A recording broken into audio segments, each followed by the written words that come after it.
አንዳንድ መንግስታት እንደዚህ ነው የሚፈሩት። እንደ ዲያብሎስ የተፈሩ የተከበሩ ይመስላቸዋል። አይደለም። ወላጆቻችንን የደበቅናቸው ነገር የለም። በልጅነት ነው የሚያስቡን። ልጅነታችን ንጹህ ነው። ወጣትነታችን ንጹህ ነው። አሰሪነታችን ንጹህ ነው። አንሸርፍም፣ አንሰርቅም፣ አንጎርድም። ይኸውላችሁ አንዳንዶቹ አዳፋ ልብስ ለብሰው እማትጠብቋቸው ማለት ነው ይሰርቃል፣ ይወስዳል ስትሏቸው የረሳችሁትን የሚሰጧችሁ ሰዎች አለ። አሁን እኔ ከሀብታም ልሰርቅ እግዚአብሔር ይቀየመኛል፣ ከድሃ ልስረቅ እንጂ ይላል። አይ ድሃ ምን አለ ሀብታም እገሌ ደግሞ አይሰጥ፣ አሁን ከሱ ብወስድበት ይላል። ምን አገባ? ሲነግዱ እግዚአብሔርን መፍራት ካልያዙ፣ ሲሰሩ እግዚአብሔርን መፍራት ካልያዙ፣ አለቃቸው አያቸው አላያቸው ደንታቸው አይደለም፣ ፈርተው እግዚአብሔርን ነው የሚሰሩት። አንዳንዶቻችን እኮ አለን አይደል የቤት ውስጥ ቀጋ የውጭ አልጋ ምንባል፣ ውጭ በጣም ነው የምንመቸው፣ አቤት እገሌ እንባላለን። ሰው እኮ ይገርመኛል፣ ነጠላ ለብሶ የሚያስቀድስ መስሎ እዚህ ቦርሳ ይወስዳል አይደለም፣ ሞባይል ይሰርቃል፣ ገንዘብ ውስጥ ከእግዚአብሔር ቤት ውስጥ አሁን እንጀራ ይሆናል።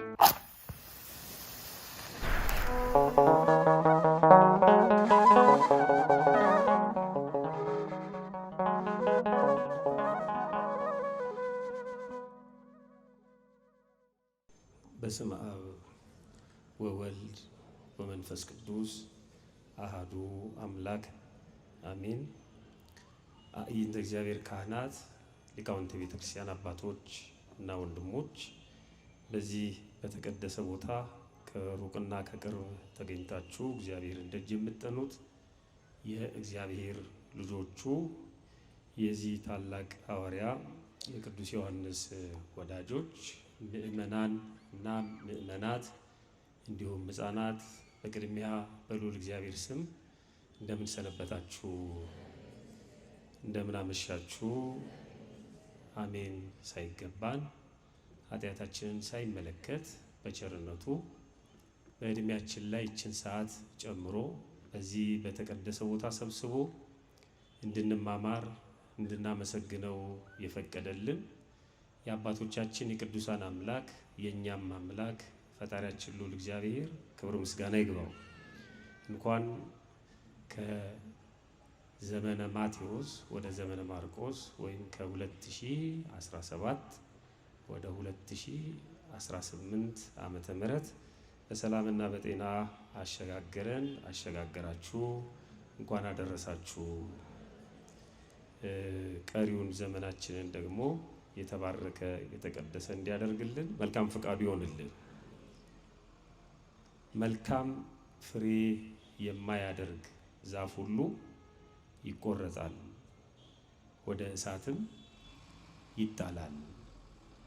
እንደ እግዚአብሔር መልካም ፈቃድ የምንነጋገረው በዚህ አሁን ባነሳነው አንቀጽ ላይ ይህንን መሰረት ባደረገ መልኩ ነው። አሁን የያዝነው ዘመን ወይም ወቅት ዘመነ ፍሬ ተብሎ ይጠራል።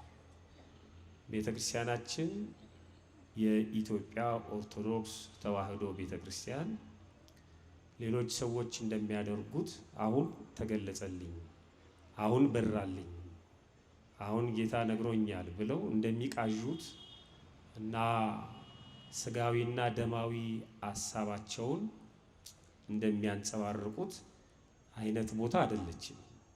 ማንም ሰው የፈለገውን ቃል እግዚአብሔር መናገር አይችልም። ማንም ሰው የፈለገውን ቅዳሴ መቀደስ አይችልም። ማንም ሰው እንደፈለገ መዘመር አይችልም። ቤተክርስቲያናችን ተሰርታ ያለቀች ስንዱ ቤት ስለሆነች መጥቶ በቤተክርስቲያን መገልገል ማገልገል የሚፈልጉ ሁሉ በተሰራው ስርዓት መጓዝ ግድ ይለዋል። ስለዚህ በዚህ ወቅት ቤተክርስቲያናችን የምታመሰግነው፣ የምታነበው፣ የምትተረጉመው፣ የምታመሰጥረው ፍሬን እና ፍሬን በተመለከተ ይሆናል። መስከረም 1 ሁላችንም እንደምናውቀው በቤተክርስቲያናችን ቅዱስ ዮሐንስ ወይም ርዕሰ አውደ ዓመት ተብሎ ይጠራል። ዮሐንስ ይሄኛ በስሙ የተሰባሰብንለት ወንጌላዊው ሐዋርያው ሳይሆን የትኛው ዮሐንስ ነው? መጥምቀ መለኮት ቅዱስ ዮሐንስ ማለት ነው። በረከቱ በሁላችን ላይ አድሮ ይኑር። ርዕሰ አውደ ዓመትን ቅዱስ ዮሐንስ ብላ ነው የምትጠራው። እጅግ በጣም ታከብሯለች ዮሐንስን። አሁን ስለሱ በዝርዝር ለመናገር ጊዜ የለኝም። ሌሎች ምስራቃውያኑ እንኳን ሳይቀሩ ጽንሰቱን ያስባሉ። የግብፅ ኦርቶዶክስ ቤተክርስቲያን ከፍጡራን የልደት በዓል የምታከብረው የእመቤታችን የቅድስት ድንግል ማርያምን ነው። ግን የመጥምቀ መለኮት ቅዱስ ዮሐንስን የልደት በዓል ያከብራሉ። የተክለ ሃይማኖትን ደግሞ ከኛ ወስደው ያከብራሉ። እና በሌሎቹም ዓለማት እጅግ በጣም የታወቀ ነው። በእኛ ቤተክርስቲያን ደግሞ ተገቢውን ቦታ ተገቢውን ስፍራ ሰጥታ ታከብረዋለች። ራሱ ክርስቶስም መስክሮለታል። ወደዛ ዝርዝር አልሄድም። እና ከመስከረም 1 ጀምሮ እስከ መስከረም 7 ዮሐንስ ተብሎ ነው የሚጠራው። መስከረም 8 አባቱ ካህኑ ዘካርያስ ይታሰባል። ከዛ ከመስከረም 9 ጀምሮ እስከ መስከረም 14 ያለው ዘመነ ፍሬ ተብሎ ይጠራል። ከመስከረም 15 ጀምሮ እስከ መስከረም 25 ለ10 ተከታታይ ቀናት ደግሞ ዘመነ መስቀል ተብሎ ስለ ነገረ መስቀሉ በስፋት ይነገራል። ከዛ በኋላ ከመስከረም 26 ጀምሮ እስከ ህዳር 6 ድረስ ደግሞ ያለው ምን ተብሎ ይጠራል? ዘመነ ጽጌ ወይም ወርሃ ጽጌ ተብሎ ይጠራል። አንዳንድ ሰዎች የጽጌ ጾም ይሉታል። ግን በቤተክርስቲያን የጽጌ ጾም ተብሎ አይደለም የሚታወቀው። ወርሃ ጽጌ ዘመነ ጽጌ ተብሎ ነው የሚጠራው። ግን በፈቃድ ምዕመናን ይጾማሉ። ይህንን አትነቅፍም ቤተክርስቲያን። ከሰባቱ አጽዋማት ግን አንዱ አይደለም። በዚህ መሰረት እዚህ ላይ ደግሞ እዚህ ቦታ ላይ ብዙ ሊቃውንት ስላሉ እንማማራለን፣ ይነግሯችኋል። ከዚህ በፊትም የተሰጠ ትምህርት ስለሆነ ወደዛ አልሄድም። አሁን ያለነው መስከረም 12 ቀን ነው። ከመስከረም 9 ጀምሮ እስከ መስከረም 14 ዘመነ ፍሬ ተብሎ ነው የሚጠራው ማለት ነው።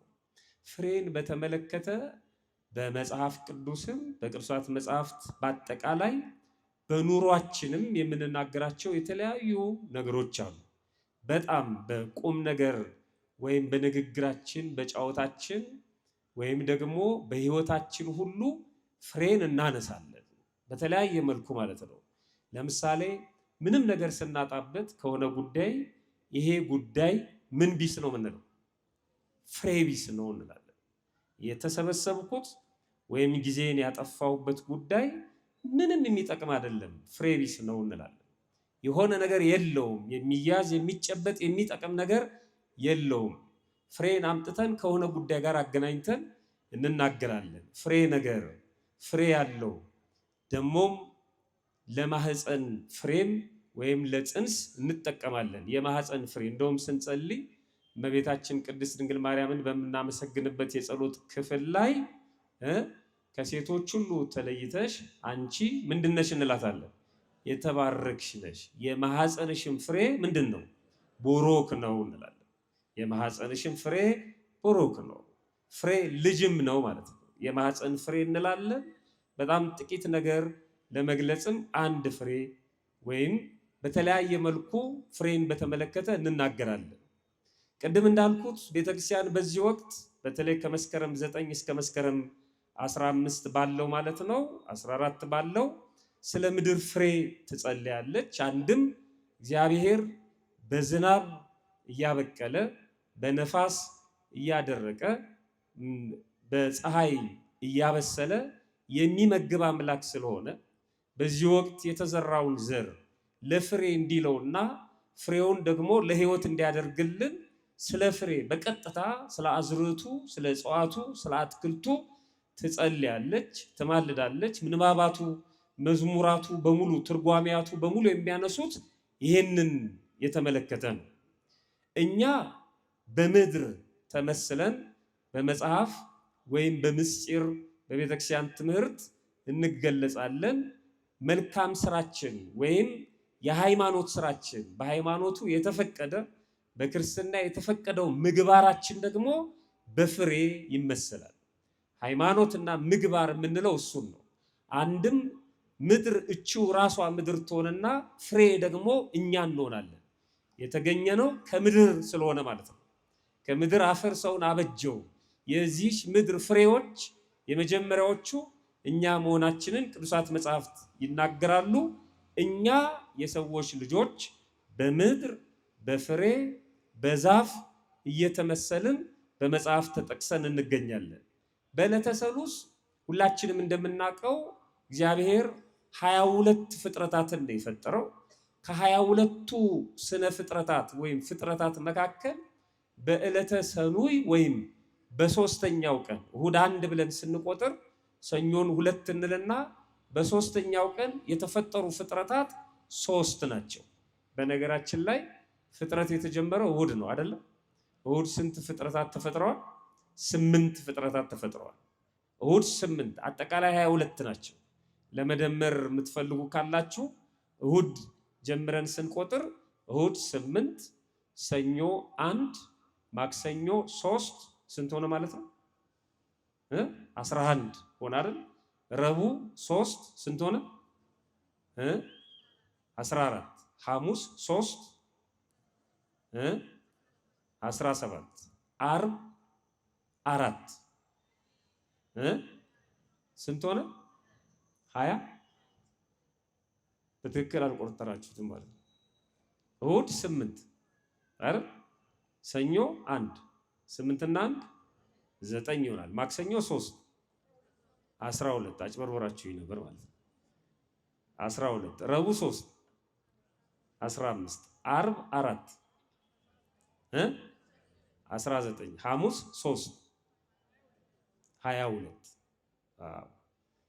22 ነጋዴ አካባቢ ነው። ስለዚህ ሂሳብ 22 ፍጥረታት ብዙውን አንድ እያደረጉ ቆጥረውት ነው። ብዙውን አንድ ማለት ምን ማለት ነው? ለምሳሌ ሐሙስ የተፈጠሩትን ብናነሳ እንስሳትና አራዊት እና አዋፍ በራሪዎችም አሉበት። እንደዚህን ጠቅልለው ለምሳሌ አሁን ከአዋፋት እንኳን ብናይ ብዙ የአዋፋት ዝርያዎች አሉ። በጣም ብዙ ከመስቀል ወፍ ጀምሮ ብንቆጥር ማለት ነው በጣም በርካታ ናቸው። ግን ሲቆጥሩ የስነ ፍጥረት ወይም የቤተክርስቲያናችን ሊቃውንት የስነ ፍጥረት መምህራን ይሄን በሚቆጥሩበት ጊዜ አክሲማሮስ የተባለ መጽሐፍ አለ። ኦሪት ዘፍጥረት ከምዕራፍ 1 ጀምሮ ስናነብም የሚነግረን ይሄንን ነው። ለምሳሌ በእግራቸው የሚሽከረከሩ፣ በልባቸው የሚሳቡ፣ በክንፋቸው የሚበሩ ብለው በ3 ይጠቀልሏቸዋል ሐሙስ የተፈጠሩት። እነዚህ 3 አይነት ፍጥረታት በልብ የሚሳቡ ብዙ ናቸው። በእግር የሚሽከረከሩም በጣም በርካታ ናቸው። በክንፍ የሚበሩም ብዙ ናቸው። ክንፋቸውን ለመብረር የሚጠቀሙበት አሉ፣ ለመዝለልም የሚጠቀሙበት አሉ። በእግራቸው ይሽከረከራሉ፣ በክንፋቸው ደግሞ ይዘላሉ ከቦታ ወደ ቦታ ከምናውቃት ዶሮ ጀምሮ ማለት ነው። በክንፍ ደግሞ የሚበሩ ደግሞ አሉ በእግራቸው እየተሽከረከሩ። እነዚህን በጥቅሉ 3 ያደርጓቸውና በ2 መልኩ ነው የተፈጠሩት። አንደኛው ከባህር የተገኙ ናቸው። ከባህር የተገኙ እንደዚሁ አይነት ፍጥረታት ደግሞ ዓርብ ከመሬት የተገኙ ተፈጥረዋል ይላሉ። ዝርዝሩን ልተውና በዕለተ ሰሉስ ወይም ማክሰኞ ዕለት የተፈጠሩ ፍጥረታት ከዚህ ከፍሬ ጋር በተገናኘ ሊቃውንቱ ከኛ ሕይወት ጋር ያመጧቸዋል። በዚህ በዘመነ ፍሬ ቤተክርስቲያን የምትነግረን ትልቁ ነገር ፍሬ አልባ ሕይወት እንዳይኖረን እንድንጠነቀቅ ነው። ፍሬ እንድናፈራ። ምክንያቱም መጽሐፉ እንዳለው ፍሬ የሌለው ወይም የማያፈራ ዛፍ ሁሉ ይቆረጣል። ተቆርጦ ደግሞ ዝም አይልም፣ ወደ እሳት ይጣላል። እግዚአብሔር ከዚህ ይሰውረን ሁላችንን። የማቴዎስ ወንጌል ምዕራፍ የሉቃስ ወንጌል ምዕራፍ 13 ላይ እንደተጻፈው ማለት ነው የበለሷ ታሪክ በወይን የአትክልት ስፍራ የተተከለች በለስ ነበረች ብሎ ነው የሚጀምረው። ስፍራው የወይን ነው፣ የተተከለችው በለስ ናት። እና የበለሷ ተካይ ወይም የወይኑ ባለቤት ገበሬው ቅድም ሲዘመር እንደሰማነው መጣ ወደዚች በለስ ማለት ነው። ምን ፈልጎ? ፍሬ ፈልጎ። ስንት ጊዜ መጣ? 3 ጊዜ። በብዙ መልኩ ይመስሉታል ይሄንን 3 ዓመት ፍጹም በፈለጉን መመላለሱን ለመግለጽ ነው 3 ጊዜ ማለት ነው። 3 ጊዜ መጣ። ግን በእኛ ህይወት ደግሞ 3ቱ ሲመሰል አንደኛው በህፃንነታችን ወይም በልጅነታችን፣ ሁለተኛው በወጣትነታችን፣ ሶስተኛው በሽምግልናችን ማለት ነው። የልጅነት ነገር ይዟቸው ነው ብሎ ሲተወንና ወደ ወጣትነት ስንሸጋገር በወጣትነትም ፍሬ አጣብን ማለት ነው። አይ ወጣትነት ጊዜ ሊሆን ይችላል ብሎ ደግሞ ሲሻሻግረን ወደ እርግናው ወደ ሽምግልናው ደግሞ ባሰብን፣ በዛም ፍሬ የለም ማለት ነው። በሶስተኛው ምን አለ? ጠባቂዋን ጠራ። እርሻውን የሚንከባከበውን የሚጠብቀውን ጠራውና ከዚህች በለስ ፍሬ ልፈልግ 3 ዓመት ተመላለሱ፣ ምንም አላገኘውም። የእሷ መኖር ምድሪቱን ያጎሳቁለዋል። ሌሎቹን ትሻማለች። ማታፈራ ከሆነ ቁረጣት አለው ይላል። ከዛ ጠባቂው ጠጋ ብሎ ምን አለ? ትቆረጣለች። ነገር ግን ትክክል ነው፣ 3 ዓመት አይታታል፣ ፍሬም አላገኘህባትም። አሁን ደግሞ ስለኔ ባለሟልነቱን ተጠቅሞ ማለት ነው የዚህ በለስ ጠባቂ የዚህ የወይን ስፍራ ተሿሚ ነህ ካልከኝ ስለኔ ብለህ እቺን ዓመት ተዋት አለው። ይገርም። እቺን ዓመት ተዋት አለው። ብታፈራ ደህና ነው፣ ባታፈራ ግን ትቆርጣታለህ አለው ይላል። ከዛ በኋላ ምን ሆነ? የተጻፈ ነገር የለም። ተንጠልጥሎ ነው ያበቃው። የሉቃስ ወንጌል ምዕራፍ 13 ከቁጥር 6 ጀምራችሁ ስታነቡ ከዛ በኋላ ምን ሆነ? ምንም መጣ። ያ ባለቤቷ ፍሬ ያገኘባት አልተጠቀሰም። አላገኘባትም አልተጠቀሰም። ተቆረጠች ወይስ እንዴት ሆነች? አልተጠቀሰም። ለምን? የኔና የናንተ ህይወት ነው፣ ይቀጥላል እዚህ ማለት ነው። አሁን እኛ እዚህ ያለነው የበለሷ ምሳሌ ነው። ይሄ የወይን ስፍራ ነው። በለስ በወይን ስፍራ በቅዱሳኑ ቦታ ላይ እውነት ጽድቅ በሚነገርባት ሰማያዊና ምድራውያን በሚገናኙባት የክርስቶስ ደም የነጠበባት የከበረች የተቀደሰች ቦታ ምንም ስራ ሳይኖረን ወይን ሳንሆን በበለስነት መተን ተተክለናል። የሚገርም ነው። ከእንደ ቅዱስ ዮሐንስ እኩል ማለት ነው።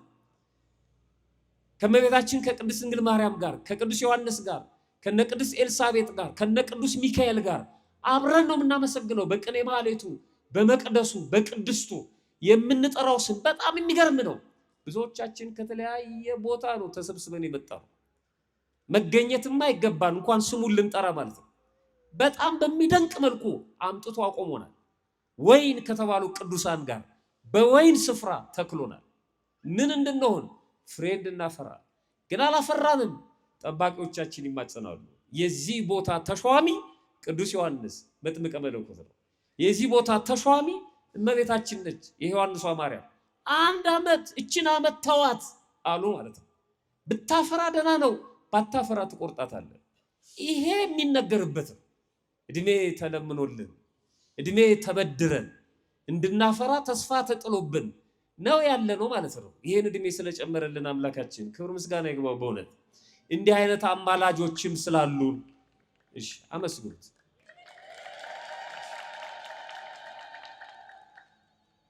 አምላካችን ክብር ምስጋና ይግባው ሲባል ምንድን ነው የሚባለው? አሜን። አሁን ነገሩ እየተገለባበጠ መጣ። እንኳን አደረሳችሁ ሲባል እልል ትላላችሁ። እንኳን አደረሳችሁ ሲባል ምንድን ነው የሚባለው? እንኳን አብሮ አደረሰ። አሁን ደግሞ አመስግኑ እልል በሉ ሲባል እልል ትላላችሁ አይደል? ትምህርቱ መሃል ላይ እንደው መምህሩ ደስ ብሎት እግዚአብሔር ይመስገን ሲል እኮ እልል በሉ ማለቱ አይደለም። አሜን እግዚአብሔር ይመስገን ብትሉ ነው እየሰማችሁ ከሆነ ማለት። እግዚአብሔር ለሁላችንም ልቦና ይስጠን። ስለዚህ ስለ ፍሬ የምንነጋገርበት ወቅት ነው። በዚህ በአንድምታውም ላይ በማቴዎስ ወንጌል ምዕራፍ 7 ላይ ቅድም ባነበብኩላችሁ በጎ ፍሬ የማያፈራውን እንጨት ሁሉ ይቆርጡታል፣ ከእሳትም ይጨምሩታል አለና አንድም በእኔ አምኖ በጎ ስራ የማይሰራውን ሁሉ ሥላሴ ነፍሱን ከስጋው ይለዩታል፣ በገሃነም ፍዳ ያጸኑበታል ይላል። እግዚአብሔር ይጠብቀን ሁላችንን። ፍሬ በዘመነ ፍሬ ስለ ፍሬ ነው የምንነጋገረው። በትክክል የሚመስሉን ከነዚህ ከ22ቱ ፍጥረታት በዕለተ ሰሉስ ወይም ማክሰኞ የተፈጠሩት 3ቱ ናቸው። እነዚህ ማክሰኞ ዕለት የተፈጠሩት 3 አይነት ፍጥረታት ናቸው። በጥቅሉ አትክልት፣ እጽዋት፣ አዝርዕት ይባላሉ። እነዚህ አትክልቶቹ በእጅ የሚለቀሙ በጥፍርም ይሏቸዋል አንዳንድ ቦታ፣ በእጅ የሚለቀሙ አትክልቶችን፣ በማጭድ የሚታጨዱ አዝርዕቶችን፣ በመጥረቢያ የሚፈለጡ እጽዋቶችን፣ እንደዚህ እንደ ዛፉ ማለት ነው። ግዙፍ የሆኑ እጽዋቶችን ደግሞ አዝርዕትን እንደ ሳሩ፣ እንደ ጤፉ፣ እንደ ስንዴው ማለት ነው። ከዛ ደግሞ እንደ ድንቹ እንደ ካሮቱ ደግሞ የሚለቀሙ እንደ ብርቱካኑ አትክልቶችን ፈጠረ ይላል። እነዚህ በጥቅሉ 3 አይነት ናቸው። ግን በአንዱ ስር ብዙ አለ። በዚህ ሙያ ያሉ ሰዎች ያውቋቸዋል ዝርዝሩ፣ ያውም የደረሱባቸውን ብቻ ማለት ነው። ግን በጥቅሉ በእጅ የሚለቀሙ አትክልት፣ በማጭድ የሚታጨዱ አዝርዕት፣ በመጥረቢያ የሚፈለጡ እጽዋት። እነዚህ አዝርዕቱ፣ እጽዋቱ፣ አትክልቱ ፍሬ አላቸው ይሉና ሊቃውንቱ ፍሬ የሚያፈሩት ግን በአራት ወገን ነው ፍሬ የሚያፈሩት ይላሉ። በስንት ወገን ያፈራሉ? በአራት አይነት መደብ በአራት አይነት ወገን ፍሬ ያፈራሉ። የመጀመሪያዎቹ ባናታቸው ፍሬ የሚያፈሩ አሉ። አናታቸው ላይ ፍሬ የሚታይባቸው ማለት ነው። ለምሳሌ ስንዴ፣ ገብስ፣ አይደል ጤፍ አናታቸው ላይ ነው ፍሬ የሚታየው ማለት ነው። ሲበቅሉ ሲያድጉ ፍሬያቸውን የሚያሳዩን አናታቸው ላይ ነው። እንደውም ልክ ፍሬ መያዝ ሲጀምሩ አናታቸው ዘንበል ይላል፣ ጎንበስ ይላል። የሚገርም ነው። የተማሩ እና ያወቁ የእውቀትን ምንነት የትምህርትን ምንነቱን ብቻ አይደለም ባለቤቱ እና ጥቅሙን በደንብ የተረዱ ያወቁ የሚባሉት ራሳቸውን ዝቅ የሚያደርጉ ናቸው ይላል። በቤተክርስቲያናችን ያወቁ ሰዎች እነዚህ ናቸው። ራሳቸውን የሚደፉ በትህትና የሚኖሩ ናቸው። ፍሬ ያላቸው ማለት ነው። አሁን በመንደራችን ውሃ የምንቀዳበት በርሜል ውሃ ልንቀዳ ስናንከባልለውና ውሃ ቀርተን አምጥተን ውሃ ቀርተን ጨርሰን ስናንከባልለው ድምፁ እኩል አይደለም አይደል? የትኛው ነው በጣም የሚጮህ? ባዶ በርሜል ነው። እግዚአብሔር ብዙ ባዶዎች አሉ የሚጮሁ። እንደውም አፍ ሲከፈት ጭንቅላትን ያሳያል ይባላል። ባዶ በርሜል ይጮሃል። በጣም ነው የሚጮህ። ያው ሊቃውንቱን ይዋቸው አይቸኩሉ። ከበሮ ለመምታት አይሻሙ፣ ቅኔ ለመቀኘት አይሻሙ። ተለምነው ነው ቅዳሴ ለመቀደስ በፍጹም ለመቀደስ አይሻሙ። ይሄ ባዶስ ሰው ሰብሰብ ሲል እኔ ነኝ የምቀድሰው ይላል። ምንም የሌለው ሰው ያስታውቃል። ይጮሃል። አያሲዛችሁ። ፍሬ የያዘ ሰው አንገቱን ይደፋል። በጣም የሚገርም ነው። ሁሉም አለው ዓለም ይጨንቃል። ለምንም አይጨንቅም፣ አይቸኩልም። ባናታቸው ፍሬ የሚያፈሩ አሉ ይላሉ የመጀመሪያዎቹ። ሁለተኛዎቹ በጎናቸው በኩል ፍሬ የሚያፈሩ አሉ። ካናታቸው አይደለም ከጎናቸው። ለምሳሌ በቆሎ እሸት አይደል? ግንድ አለው ፍሬ የሚያፈራው ከግንዱ ጋር አይደለም፣ አናቱ ላይ አይደለም፣ በጎን በኩል ነው። ባቄላ በጎን በኩል ነው። ሌሎችም አሉ፣ እናንተ ደግሞ ጨምሩበታላችሁ። በጎናቸው ደግሞ ፍሬያቸውን የሚያሳዩ አሉ።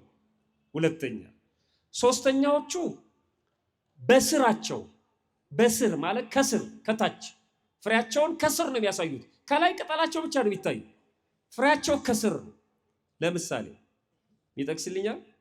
ድንች፣ በጣም ድንች ተጠቃሚ ናችሁ ማለት ነው። ቶሎ ያዛችሁት። አው ፍንቅል ስታረጉት ከስር ነው የሚገኘው። ካሮት ከስር ነው የሚገኘው። ፍሬያቸውን ከስር ደብቀው ቅጠላቸውን ነው የሚያሳዩት። የሚገርም ነው። ፍሬ ያላቸው ፍሬያቸው ግን ከስር ነው። እንዴት አድርገው ነው እነዚህ እጽዋት ወይም አዝርዕት አትክልቶች ከፍሬ ህይወት ወይም ደግሞ ፍሬ ከተባለው ከኛ ኑሮ ጋር የሚመሳሰሉት እንዴት ነው? በኋላ እናየዋለን። አራተኛዎቹና የመጨረሻዎቹ ፍሬያቸውን በውስጣቸው የሚይዟል። አይታይም ፍሬያቸው፣ ውስጣቸው ውስጥ ነው ፍሬያቸው። ለምሳሌ ዱባ እና ቅል ይላሉ። ዱባ ስትከፍቱት ነው ፍሬው ውስጥ ያለው አይደለም። ሌሎቹም እንደዚህ ከላይ እሱ ነው የሚታየው፣ ውስጡ ግን ፍሬው አለ ማለት ነው። የበቆሎ ከጎኑ ነው፣ የጤፉ አናቱ ላይ ነው፣ የካሮት ከስር ነው፣ የዱባው ደግሞ ውስጡ ነው። እነዚህ አራቱ የኛ ምሳሌዎች ናቸው ይላሉ ሊቃውንት። የሚገርም ነው። ቅዱስ ያሬድም ይሄን እየጠቀሰ ዘምሯል።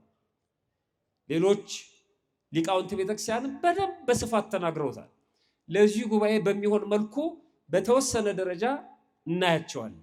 የመጀመሪያዎቹ ፍሬያቸውን ባናታቸው የሚሸከሙና የሚታዩ የሚደንቁ ናቸው። እግዚአብሔር ለሰው ነው የፈጠራቸው።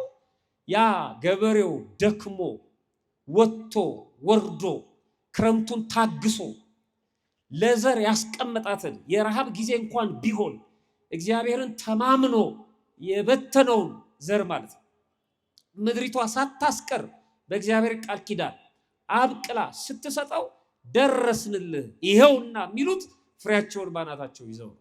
እንዲህ አይነት ምእመናን ፍሬያቸውን ባናታቸው እንደያዙት አዝርዕት ፍሬ የተባለውን ፈሪሃ እግዚአብሔር ይላሉ። እግዚአብሔርን መፍራት በሕይወታቸው ያፈሩትን በሕይወታቸው ያገኙትን እግዚአብሔርን መፍራት ባናታቸው ተሸክመው ይታያሉ። በየትኛው አናታቸው? በልቡና አናታቸው ይላል። በልባቸው ራስ በርዕሰ ልቡናቸው ላይ እግዚአብሔርን መፍራት ተሸክመው ይታያሉ። ፍሬ ያፈሩ ምዕመናን ማለት ነው። ምን ማለት ነው ይሄ? በሄዱበት ቦታ ሁሉ እግዚአብሔርን ይፈሩታል። ልክ ያ እጽዋት ፍሬውን አናቱ ላይ አሳይቶ እንደሚታየን እነሱም በልባቸው አናት ላይ እግዚአብሔርን መፍራት ተሸክሞ ነው የሚኖሩት። ጨለማ ቢሆን ሰው ቢያያቸው ባያያቸው ሁልጊዜም እግዚአብሔርን ፈርተው ነው የሚኖሩት። የወደቀ ይመልሳሉ፣ የተጣላ ያስታርቃሉ፣ የተጎዱት የተበደሉት ነገር ካለ ይቅር ለእግዚአብሔር ይላሉ። እግዚአብሔርን ፈርቶ መኖር በጣም የሚገርም ነው። በከተማ ብቻ አይደለም፣ በገጠር መብራት ሲኖር አይደለም፣ ሲጠፋም በጣም የሚደንቅ ነው። በሁሉም ቦታ ፈሪሃ እግዚአብሔርን ተሸክመው የሚኖሩ ናቸው ይላል። እግዚአብሔርን መፍራት። አንዳንድ አላዋቂ ሰዎች የጥበብ መጀመሪያ እግዚአብሔርን መፍራት ነው የሚለው ጥቅስ መወገድ አለበት ይላሉ። ለምን ሲባል ይሄ በተለይ ለሕፃናት ያስደነግጣል። ፍርሃትን ነው እነሱ የሚያውቁት ፍርሃት አለ ማለት ነው። እኛ ከምናውቀው ፍርሃት ውጪ ማለት ነው። እግዚአብሔርን መፍራት ማለት ምን ማለት ነው? እግዚአብሔርን መፍራት ማለት ዲያብሎስን መፍራት ማለት አይደለም። ሁለቱንም እንፈራቸዋለን። ዲያብሎስንም እንፈራዋለን፣ እግዚአብሔርንም እንፈራዋለን። የሁለቱ ፍርሃት ግን ይለያያል። ዲያብሎስን የምንፈራው ጠልተነው ነው፣ ያጠፋናል ብለን። አንዳንድ መንግስታት እንደዚህ ነው የሚፈሩት፣ እንደ ዲያብሎስ የተፈሩ የተከበሩ ይመስላቸዋል። አይደለም። ዲያብሎስን መፍራት በጥላቻ ነው፣ ያጠፋናል፣ ርህራሄ የለውም፣ ይቅር አይልም፣ ጨካኝ ነው ብለን ነው የምንፈራው። እግዚአብሔርን መፍራትስ ወደነው ነው የምንፈራው፣ አክብረነው ነው የምንፈራው፣ ወደን በፍቅር ነው የምንፈራው። አንዳንድ ቤት ያሉ ወላጆች ልጆቻቸው የሚፈሯቸው ሁለት አይነት ፍርሃት የሚያስተናግዱ ወላጆች አሉ። የአንዳንዶቹ ልጆች ገና አባታቸው ከውጪ ድምፁ ሲሰማ አልጋ ስር ሁሉ ይገባሉ፣ ይንቀጠቀጣሉ፣ ሽንታቸው ላያቸው ላይ ሊለቁሉ ይችላሉ። እንደ ሰይጣን ነው የሚፈሩት። በፍቅር የሚፈሩት አባታቸውን ከውጪ ሲሰሙ ደግሞ በፍቅር የሚወዱት ማለት ነው። የሚጠላቸው ነገሮች ካሉ ያስወግዳሉ፣ እንዳያያቸው። የተበላሸ ነገር ካለ ያስተካክላሉ። ደስ እንዲለው ነው የሚያደርጉት። ገብቷል? ከፍቅር የተነሳ ይሄን ማየት አይፈልግም አባታችን። ተከፍተው ከሆነ አልቅሰው ከሆነ ይጠራርጋሉባቸው፣ ቤቱን በሳቅ ይሞሉታል። መከፋት የለበትም አባታችን ይላሉ። የእኛን ፊት ማየት የለበትም። ሳይበሉ እንኳን ቢደርስ በልተናል ጠግበናል ይሉት፣ እንዳያዝን እንዳያለቅስ። ይሄም ፍርሃት ነው፣ ያኛውን ፍርሃት ነው። አይ የዲያብሎስን ፍርሃት ነው። እግዚአብሔር መፍራት፣ እግዚአብሔር የምንፈራው አክብረነው ነው፣ ወደነው ነው የምንፈራው። የፍቅር ፍርሃት ነው የምንፈራው። የሞተልንን እያስታወስን ነው የምንፈራው። ጨካኝነቱን አይደለም፣ ያጠፋናል ይገለብጠናል ብለን አይደለም። ቸር ነው፣ ሩህሩህ ነው እግዚአብሔር። እንዲህ አይደለም የምንፈራው እግዚአብሔር። እነዚህ ሰዎች እንደዚህ ነው የሚፈሩት እግዚአብሔርን። እንዴት እግዚአብሔርን አሳዝነዋል ይላሉ። ልክ እንደ ዮሴፍ ማንም የለም ና ከኔ ጋር ተኛ አለችው። በጭራሽ አላት። አዎ ማንም የለም አላት። ባለቤትሽም የለም፣ ሰራተኞቹም የሉም፣ እኔና አንቺ ብቻ ነን። ትክክል ነው አላት። ግን ምን አለ? እንዴት በእግዚአብሔር ፊት ይሄንን ኃጢአት እሰራለሁ አለ። ማንም የለም ግን ማን አለ? ይሄ ነው ፈሪሃ እግዚአብሔር ማለት። ይሄ ነው ፈሪሃ እግዚአብሔር ማለት። የእግዚአብሔርን መፍራት ተሸክመው የሚኖሩ በሕይወታቸው በተማሩት ቃል እግዚአብሔር ባሳለፉት ጊዜ በቤተክርስቲያን ቆይታቸው ይሄን ካልያዙማ ምን ዋጋ አለው? እግዚአብሔርን መፍራት ካልያዙ፣ ሲነግዱ እግዚአብሔርን መፍራት ካልያዙ፣ ሲሰሩ እግዚአብሔርን መፍራት ካልያዙ፣ አለቃቸው አያቸው አላያቸው ደንታቸው አይደለም፣ ፈርተው እግዚአብሔርን የሚሰሩት። ሰው ፈረመላቸው አልፈረመላቸው ደንታቸው አይደለም። ለቅሶ ሲደርሱ ሰውየው አያቸው አላያቸው ደንታቸው አይደለም። መተው አልቅሰው ነው የሚሄዱት። አንዳንዶቹ ይጨነቃሉ። ሀዘንተኛው ተኝቷል አርፏል ሲባሉ ቀስቅሱት ይላሉ። ሳላገኘውማ እንዴት ሄዳሉ? አልመጣችም እንዳይላቸው ማለት ነው። እንደሱ አይደለም። እግዚአብሔርን የሚፈራ ሰው እንደሱ አይደለም። እግዚአብሔርን የሚፈራ ሰው እገሌ ለቅሶ አልደረሰኝም ብሎ አይኮርፍ። ያልደረሰኝ ስላልተመቸው ሊሆን ይችላል። በእኔ ዘመድ መሞት እጁ የለበትም እሱ። ለቅሶ አልደረሰኝም ብላችሁ ያኮረፋችሁ ሰዎች የላችሁ? ያ ሰውዬ ቢመጣ የእናንተ ሰውዬ ይነሳ? በቃ አልደረሳችሁ ምን ይተመስ ደግሞ ታኮርፉት። ጸበል ጸዲቅ ቅመስ ብሎት አንድ ሰውዬ ጓደኛው መንገድ ላይ አግኝቶት ሰላምታ ከተለዋወጡ በኋላ በል ከነጎዲያ ዝክር አለ እኔ ቤት ጸበል ቅበስ አለ። እሺ በጣም ደስ ይለኛል እመጣለሁ፣ ግን ቤቱ የት ጋር ነው? ቤትን እኮ አላውቀውም አለ። አታውቀውም? አዎ እናቴ ሞታ ለካ ለቅሶ አልደረስከኝም አንተ፣ ስለዚህ ሰርዤዋለሁ። ይኸው የኛ ፍቅር እንደዚህ ነው። እንደዚህ ነው ካደረገልን ነው የምናደርገው። እግዚአብሔር የሚፈራ ግን እንደዚህ አይደለም። ፈሪሃ እግዚአብሔርን በልባቸው አናት ተሸክመው የሚኖሩ ሰዎች ምሳሌ የጤፉ የስንዴው በአናታቸው ፍሬ የያዙት ይላሉ። ሁለተኛዎቹ በጎናቸው ፍሬ ይዘው የሚታዩት እነዚህ አዝርዕት እጽዋት ደግሞ አንድ ምዕመን ከጎን ወይም ከሚመስለው ከቢጤው ጋር ሰው ከተባለው ሁሉ ጋር የሚያደርገው መልካም የሆነ ግንኙነት፣ መልካም የሆነ ኑሮ፣ መልካም የሆነ ህይወት ነው ይላሉ። በጎኑ ፍሬ ያለው ለጎረቤቶቹ፣ ለስራ ባልደረቦቹ፣ ለአካባቢው ሰዎች ቅን የሆነ እሱ የሚወዳቸው እነሱም የሚወዱት። እንዴት ነን ሰፈር ውስጥ? እንዴት ነን በቤት ውስጥ? ታላቅና ታናሽ አንዳንዶቻችን እኮ አለን አይደል? የቤት ውስጥ ቀጋ የውጪ አልጋ ምንባል። ውጪ በጣም ነው የምንመቸው፣ አቤት ገሌ እንባላለን። ቤት ውስጥ ደግሞ እንደ ጨጓራ ምንኮሰኩ ሰዎች አለን። ከምንም ሰው ጋር ማንገጥም፣ አስቀድሰን ገብተንም ምንደባደብ፣ ጾመን ገብተንም ምንደባደብ፣ ከቤተክርስቲያን መልስ ሄደንም ጉሮሮ ለጉሮሮ ምንተናነቅ፣ ምንም ህይወታችን በዙሪያችን ካሉ ሰዎች አንጻር ሲታይ ገለልተኛ ይሆነ እንደ አውሬ የምንኖር ክርስቲያን እንደዚህ አይደለም። ከሁሉም ሰው ጋር እኩል ቢቻላችሁስ ከሰው ሁሉ ጋር በሰላም ነው። አትችሉም እንጂ ብትችሉ ከሰው ሁሉ ጋር ማለት ሃይማኖት ከሌለውም ጋር ግን እሱ አያስቀምጣችሁ፣ እሱ አይፈልጋችሁ። ከቻላችሁ ከሰው ሁሉ ጋር እንደና አባ ዮሐን ማን ነው እና አባ ሳሙኤል እና አቡነ ገብረ መንፈስ ቅዱስ እና አቡነ አረጋዊ አናብስቱን ዘንዶውን ተጫምተውት የለ አንበሳ ጋልባው እኮ ከአራዊት ጋር የሚነድፈው መርዛማው ሁሉ ሳይጎዳቸው ማለት ነው። ይሄ ነው የክርስትና ህይወት። ከሁሉም ጋር መኖር ሃይማኖትን ጠብቆ ማለት ነው። ከሁሉም ጋር እርስ በርስ መተሳሰብ፣ እርስ በርስ መዋደድ፣ እርስ በርስ መፋቀር። እኔ በጣም የሚገርመኝ አንድ ታሪክ አለ። ሁሉም የቅዱሳን ታሪክ የሚገርም ሶስቱ አሃው እንደ ሶስቱ አሃው ይላሉ አባቶች። እነዚህ ሶስት አሃው ወንድማማቾች በአንድ ገዳም ይኖራሉ። በገዳሙ ላሉ አረጋውያን ወደ ውጭ ወጥተው ስራ እየሰሩ የሚያገኙትን ገንዘብ አምጥተው በገዳም ላሉ አረጋውያን ይሰጣሉ እና የገዳሙ መገልገያ ያደርጋሉ። ጉልበት እስካለን ድረስ እዚህ ቁጭ ብለን ከጸሎት የሚተርፈንን ጊዜ ስራ መስራት አለብን ብለው እያሰቡ ማለት ነው። እና ስራ ሰርተው አምጥተው ግን ለገዳሙ ነው የሚሰጡት። ሶስቱም ጉልበት አላቸው። አንድ ቀን በጠዋት ተነስተው ስራ ፍለጋ ወጡ። አንዳንድ ወገኖቻችን ስራ ፍለጋ በተለይ ከአዲስ አበባ ወጣ ስትሉ የገጠር ከተሞች ላይ የሚደረደሩበት ቦታ አለ እና የሚያሰራቸው ሰው እዛ መጥቶ መርጦ በመኪና ይዟቸው ይሄዳል፣ በእግርም ይዟቸው ይሄዳል እና የስራ መሳሪያቸውን ይዘው ይቆማሉ ስራ ፍለጋ ማለት ነው። ይሄ በመጽሐፍም ተጽፏል። 3 ሰዓት 6 ሰዓት 11 ሰዓት ስራ ሲፈልጉ ስራ ፈቶ ነው መንገድ ላይ ያገኛቸውን ወደ ወይኑ ይላካቸው አይነት ማለት ነው። እና እነሱም ስራ እየፈለጉ መሸባቸው፣ ምንም አላገኙም። ወደ ገዳም ሊመለሱ መንገድ ሲጀምሩ አንድ ሰው አገኛቸው። ምን ሆናችሁ ነው? ስራ ፈልገን ነበር አጣን፣ አሁን ወደ ገዳማችን እየሄድን ነው። እኔ ስራ አለኝ። ምን አይነት ስራ ነው? አጨዳ ነው። እህሉ የደረሰበት ወቅት ስለሆነ የኔን ሰብል ታጭዱልኛላችሁ አላቸው። እኔው አሉ አዩ። ስለዚህ በአንድ ቀን የሚያልቅ ነው። ሶስታችሁ በአንድ ጊዜ በአንድ ቀን ጨርሱታላችሁ ትንሽ ስለሆነ እና በቃ ዋጋ ተነጋገሩ። ሶስቱ ይጎዳናል ጨምር ተባብለው ሶስቱም እኩል ዋጋ ቆረጡ ማለት ነው። በማለዳ መጥተው ስራ ሊጀምሩ ተስማምተው ወደ ገዳማቸው ሄዱ።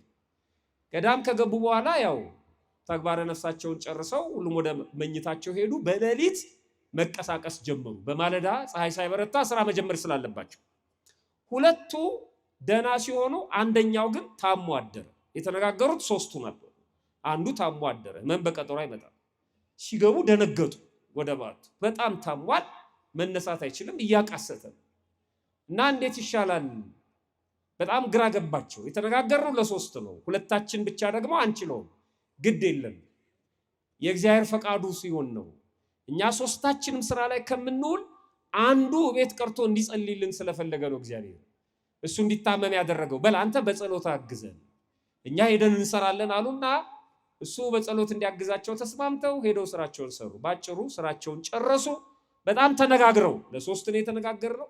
አሁን ሁለት ነን፣ አንደኛው የለም። የሱን ድርሻ ለመስራት መትጋት አለብን፣ ረፍትም ሳንፈልግ መስራት አለብን ተባብለው ተነጋግረው ሰርተው ጨረሱ። ደክመው ገንዘባቸውን ተቀበሉ። በቀጥታ ማታ ወደ ጓደኛቸው ጋር ሄዱ። የተኛበት ሰላም መዋሉን ጠይቀው ልብንም ካቀመሱት በኋላ የተሰጣቸውን ገንዘብ ስራውን ጨረሳችሁት አላቸው። አዎ እግዚአብሔር ይመስገን፣ አንተ በጸሎት አገዝከ፣ እግዚአብሔር ረድቶን ጨረስን፣ ይሄው ገንዘቡን ተቀብለናል አሉና ለሶስት ከፍለው እንካ ድርሻህን አሉት። እሱ ተኝቷል። ከዛ ደነገጠ። ምን እያደረጋችሁ ነው አላቸው። የሰራህበት። እኔ እኮ አልሰራሁም ተኝቻለሁ። እንዴ ማታ እኮ የተነጋገርነው ለሶስት ነው። አንተ ታመምክ እንጂ ብትኖር ኖር እኮ ተሰራው ነበር። ደግሞ እግዚአብሔር ፈልጎ አንተ በጸሎት እንድታግዘን ነው ይሄን ያደረገው። ስለዚህ እንካ ገንዘብህን። አልቀበልም አለ። ለምን? ልታስፈርዱብኝ ነው ወይ ያልሰራሁትን ገንዘብ እንካ ምትሉ? ሰው እኮ ይገርመኛል። ነጠላ ለብሶ የሚያስቀድስ መስሎ እዚህ ቦርሳ ይወስዳል አይደለም? ሞባይል ይሰርቃል፣ ገንዘብ ይወስዳል። ከእግዚአብሔር ቤት ውስጥ አሁን እንጀራ ይሆናል። መረገም እኮ ነው የመጨረሻ መረገም። እንደ አፊና ፊንያስ በታቦተ ሕጉ ፊት ኃጢአት እንደሰሩት ማለት ነው። እስኪ ምን ታመጣለህ ያልነው ነው እግዚአብሔርን ማለት ነው። ይሄን ወሰድኩ፣ እስኪ ምን ታመጣለህ? ሌላ ቦታ ምን ሰራውን ኃጢአት እዚህ መተን አልቅሰን ይሰረይልናል። እዚህ ምን ሰራውን ኃጢአት የት ሄደን አልቅሰን ነው የሚፋቅልን? የት ይፋቃል? እኛ ምን ሄድበት ቦታ ላይ እዚህ የሰራነው ኃጢአት ማስፋቅ አይቻልም። ከባድ ነው በጣም። ሰይጣን ምን ያህል እንደሚያደፋፍረን ተመልከቱ። እንካ ብርህን። አልወስድም አለ። ታስፈርዱብኛላችሁ፣ አንተም ታስፈርድብናለህ። የተነጋገርነው ሶስት ሆነን አንተን ትተን ሁለታችን ብቻ ብንወስድ ይሄን ገንዘብ ጥሩ አይደለም፣ እንካ አሉት። አልወስድም። ወደ ገዳሙ አበምኔት ሄዱ ለክስ። ምን ሆናችሁ ነው? ገንዘብ እንካ ስንለው እምቢ አለ። ምንድነው አንተ የምትለው? ያልሰራውበትን ገንዘብ በግድ እንካ ብለው በእግዚአብሔር ዘንድ ሊያስፈርዱብኝ ይሞክራሉ። ክስ እኮ ነው። ገንዘብ እንካ ተባልኩ ብሎ ክስ። ተመልከቱት፣ ከዚህ ዘመን ጋር ማለት ነው። አሁን እኮ መንጠቅ ነው አይደለም? የኛ ያልሆነውን ማለት ነው። የቀድሞ ክስ ግን የሚገባውን አልፈልግም። አበምኔቱ በጣም ገረመው። ፍቅር በእግሯ አካል ገዝታ እየተዳሰሰች እየተራመደች እየታየች ፍቅርን ኑ ተመልከቷት ብሎ የገዳሙን ማህበረሰብ ሁሉ ሰብስቦ አሳያቸው። እነዚህን ባልንጀራሞች ተመልከቱ እንዴት እንደሚዋደዱ ተመልከቱ። ፍቅር ስታለቅስ፣ ፍቅር ስትለምን፣ ፍቅር አይገባኝም ስትል ተመልከቱ አላቸው። ሁሉም አለቀሱ። ከዛ መጨረሻ ላይ አበምኔቱ ምን አለ? ገዳሙ አለቃ አስተዳዳሪ፣ ስለ ሁለቱ ባልንጀሮች ስትል ተቀበል። ውስጥ አልፈቀደም፣ ትክክል ነው። ግን ስለ ሁለቱ ባልንጀሮች ፍቅር ስትል ተቀበላቸው። እያለቀሰ ተቀበላቸው። ይሄ ነው። እንዴት ነው የምንኖረው? መንደር ውስጥ እንዴት ነው ቤት ውስጥ የምንኖረው? እንዴት ነው በስራ ቦታ የምንኖረው? አሰሪዎች እንዴት ነው የምታሰሩት ሰው? ታላላቆች ታናናሾቻችሁ ላይ እንዴት ነው የምትወሩት? አስተባባሪዎች እንዴት ነው የምታስተባብሩት? ሰዎች አስተናጋጆች እንዴት ነው የምታስተናግዱት? በጎን ያለን ግንኙነት ምን ይመስላል? በክርስትና ህይወት ማለት ነው። እሱን ፍሬ ፈልጉት ነው የሚለው። እሱን ይፈልገዋል እግዚአብሔር። እሱን ይዘን እንድንገኝ ይፈልጋል፣ በጎን ያለውን ፍሬ። ሶስተኛው በስራቸው ከስር ማለት ነው ፍሬ ይዘው የሚገኙ እንደ ካሮት እንደ ድንች ያሉት እነዚህ አትክልቶች ደግሞ ንጽህናን ገንዘብ ያደረጉ ምእመናን ምሳሌ ናቸው። ንጽህና፣ የውስጥ ንጽህና ማለት ነው። ንጽህና በብዙ መልኩ ይገለጣል። በትዳር፣ በስራ፣ በአገልግሎት። አሁን ክህነታችንን ስንመን ክህነታችን ንጹህ ነው ወይ? አገልግሎታችን ንጹህ ነው ወይ? ትዳራችን ንጹህ ነው ወይ? ልጅነታችን፣ ወላጆቻችንን የደበቅናቸው ነገር የለም። በልጅነት ነው የሚያስቡን። ልጅነታችን ንጹህ ነው። ወጣትነታችን ንጹህ ነው።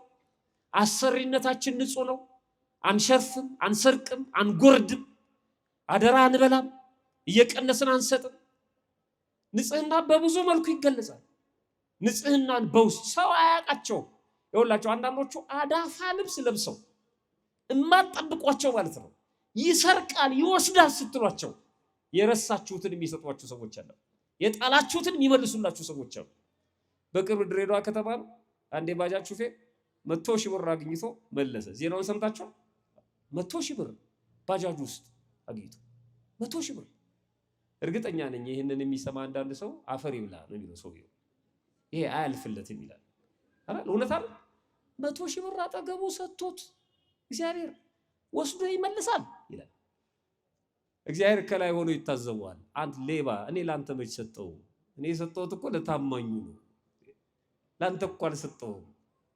የማይመለከት ቦታ ለምን ትገባለህ ይላል። ለምንድን ነው ለኛ ያልሰጠን? ሌቦች ስለሆንን ነው። አንድም ደግሞ ጠበቀን ደካሞች ስለሆንን። አቤት ቢፈትነን እግዚኦ!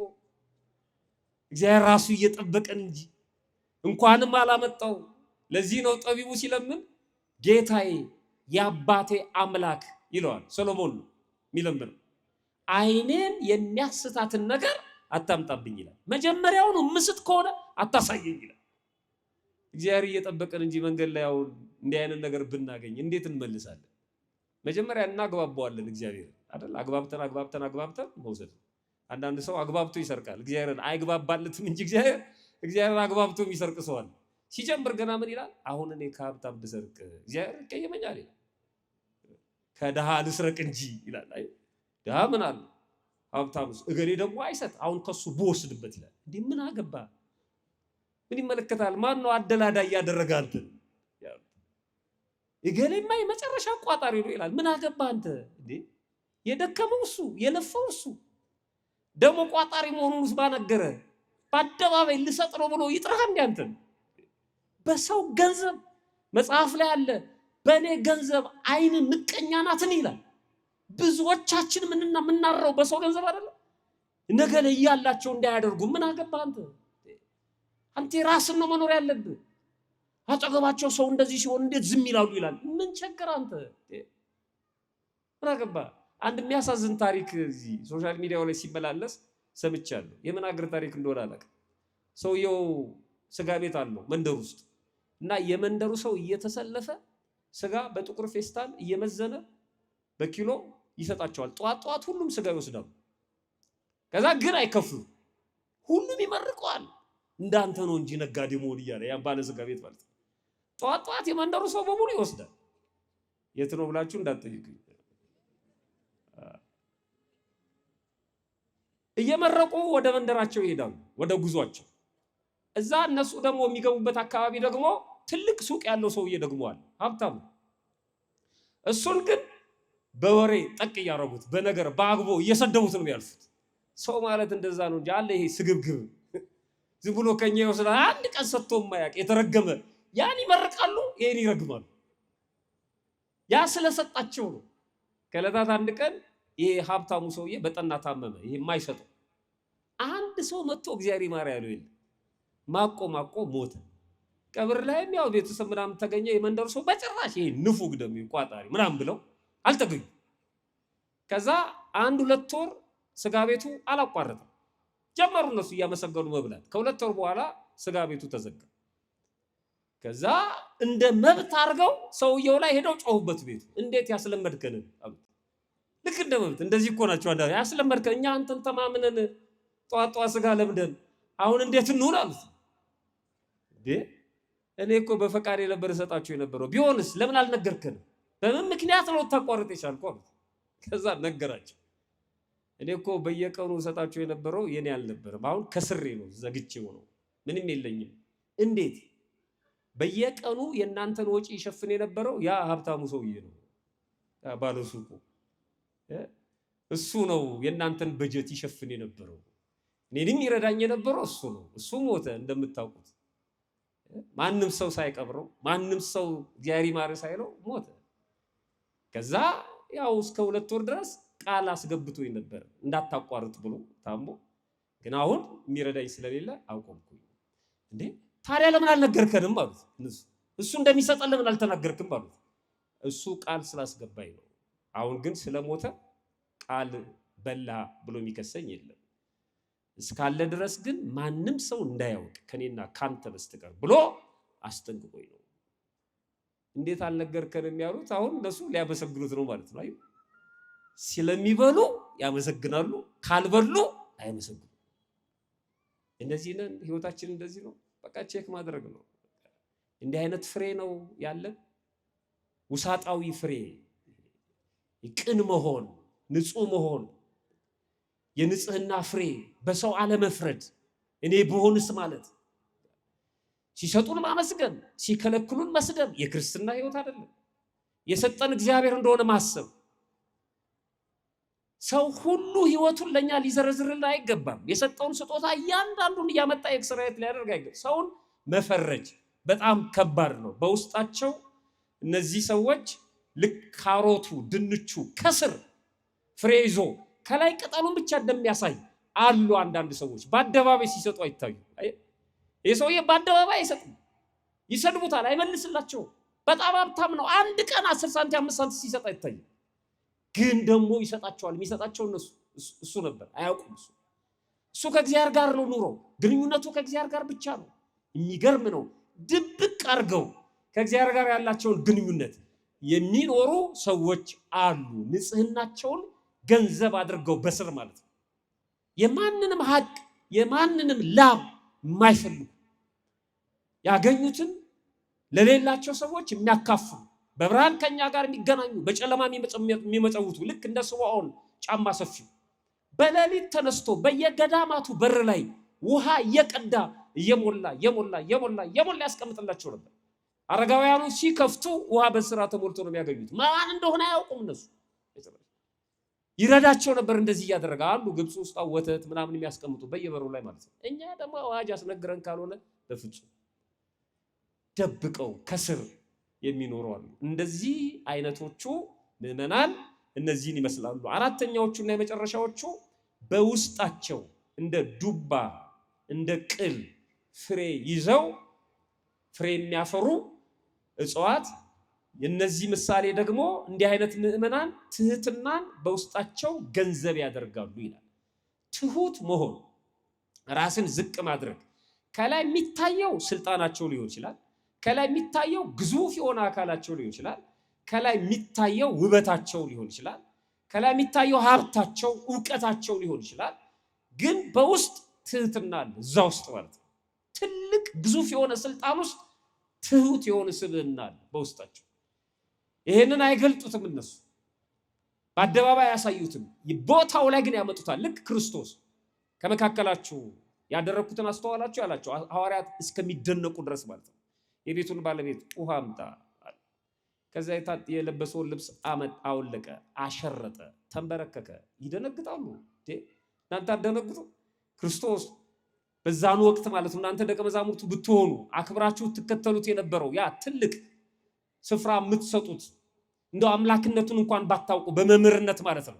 እዛ የተሰበሰበው ሰው እንዳለ የሚቀጥለውን ነገር እየጠበቀ እያለ ማለት ነው። በውስጣቸው ግን ፈተና ነበር።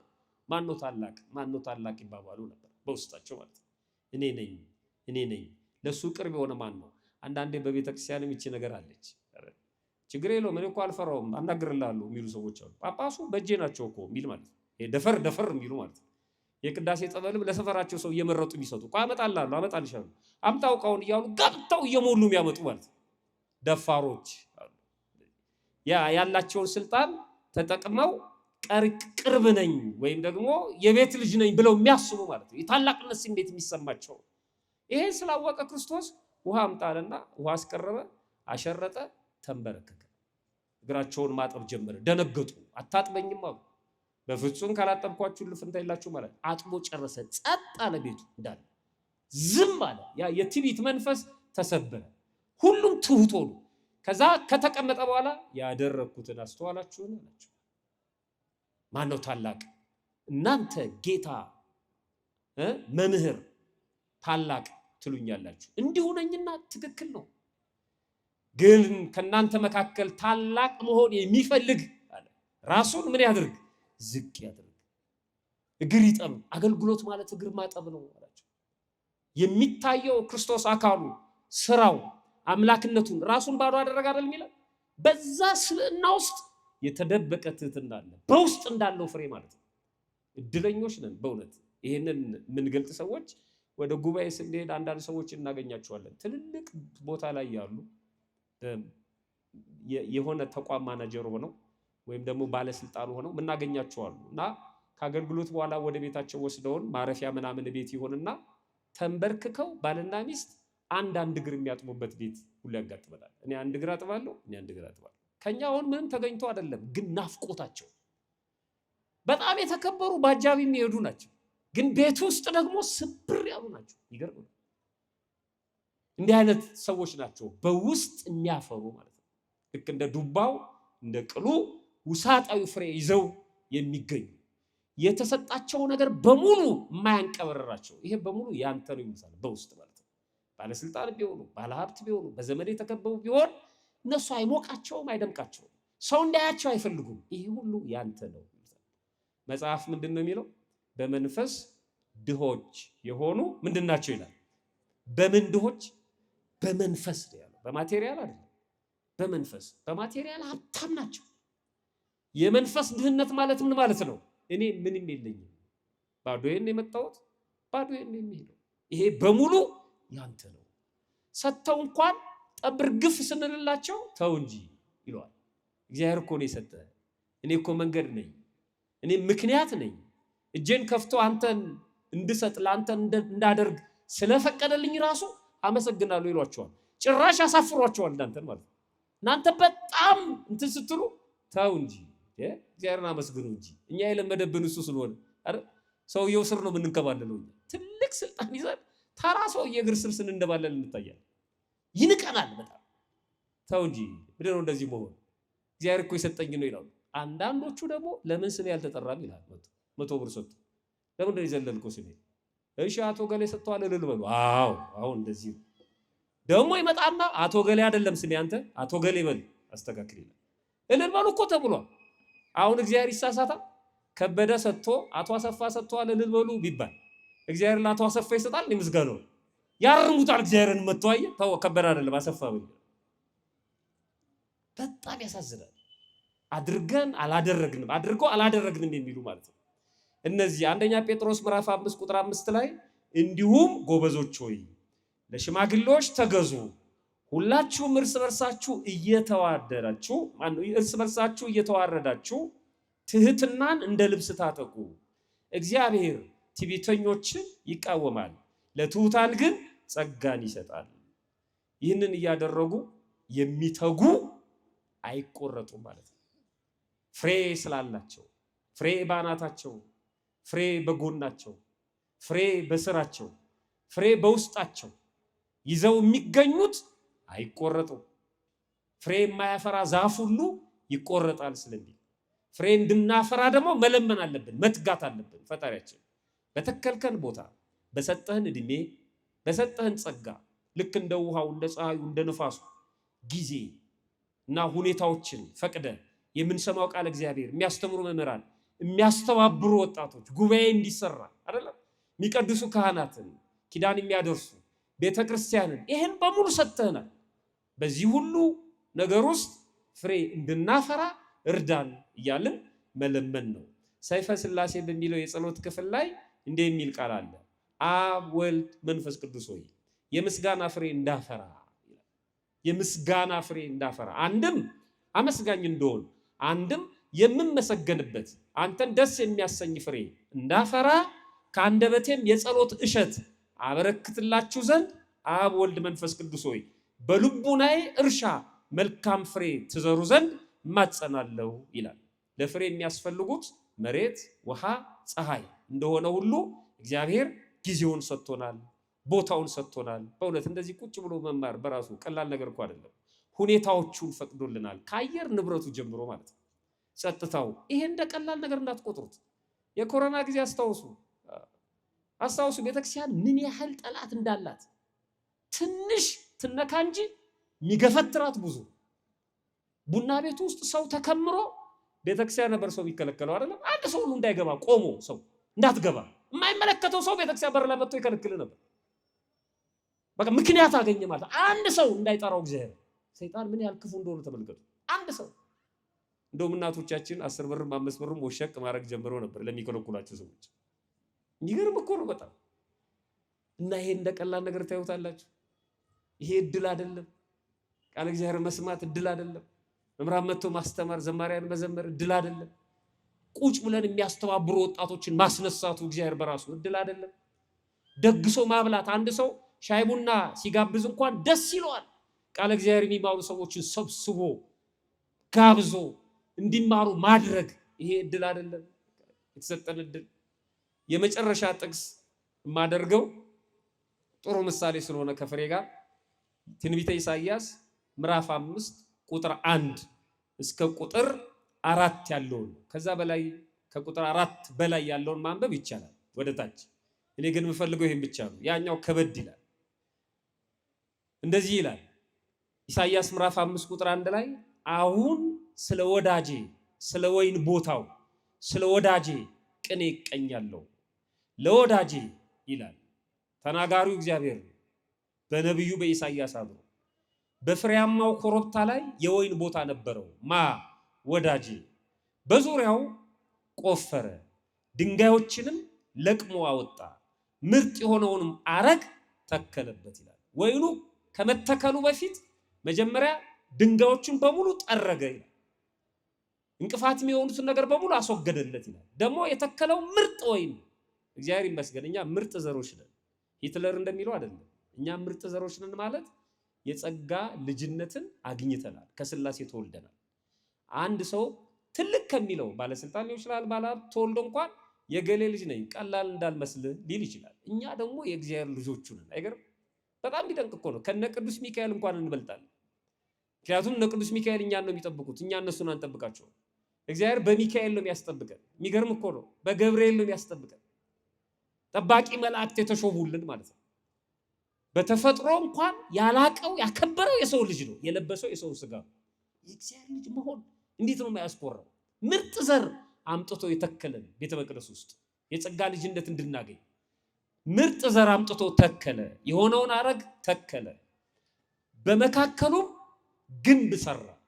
ሌላ ደግሞ ይሄ ቀበሮ ተኩላው ምኑ እንዳያገኘው ግንብ፣ አጥር፣ ስርዓት ቅድም በመዝሙሩ እንደሰማሩ መምህራንን ይሄን በሙሉ አመቻቸ። ደግሞ የመጥመቂያ ጉድጓድ ማሰበት። ወይኑ ከደረሰ በኋላ ተጨምቆ ስለሚጠመቅ ወይንን ያፈራ ዘንድ ተማመነ ሰውየው ማለት ነው። ያንን ወይን ተክሎ ምርጥ ዘር ተክሎ ቅጥሩን ቀጥሮ ድንጋይ አስወግዶ ሁሉን ነገር አመቻችቶ እንደገናም ደግሞ ቆፍሮ የወይን መጭመቂያ አዘጋጅቶ ወይኑ እንዲያፈራ ተማመነ። ወይን ያፈራ ዘንድ ተማመነ። ዳሩ ግን ሆምጣጣ ፍሬ አፈራ ይላል። አያሳዝንም? አሁን ሰው ቤተክርስቲያን መጥቶ እንዲጸልይ ነው የሚፈልገው። እግዚአብሔር ኃጢአተኛ ነኝ ማረኝ እንዲል ነው። ግን ሰው ቤተክርስቲያን መጥቶ ከሰው ኪስ ቦርሳ የሚሰርቅ ከሆነ ይሄ እኮ ማለት ነው መራራ ፍሬ ጣፋጭ ፍሬ ያፈራል ብሎ ሲያስብ ሁሉ ነገር በተደረገላት ቦታ ላይ የሚሰርቅ ከሆነ በጣም ከባድ ነው። መራራ ማለት ይሄ ነው። ቤተክርስቲያን መጥቶ ሰው እንዴት መራራ ፍሬ ያፈራል? እየጠበቀው እግዚአብሔር ልጄ መጣ እያለ ስለ ኃጢአቱ ያለቅሳል ብሎ ሲያስብ ጭራሽ ሌላ ኃጢአት ሰርቶ ይላል። ይሄ ነው ከባዱ። ይጠብቃል ግን የሚጠብቀው ሌላ ነው። አሁንም እናንተ በኢየሩሳሌም የምትኖሩ የይሁዳ ሰዎች ሆይ ፍረዱ ይላል። ለዓለም አሰጣን ማለት ነው። አሁን ፍረዱ እንግዲህ አለ ራሱ እግዚአብሔር ነው የሚነግረን። እናንተ ፍረዱ፣ በእኔና በወይን ቦታ መካከል እስኪ ፍረዱ። ለወይኔ ያላደረኩላት ከዚህ ሌላ አደርግላት ዘንድ የሚገባው ምንድን ነው?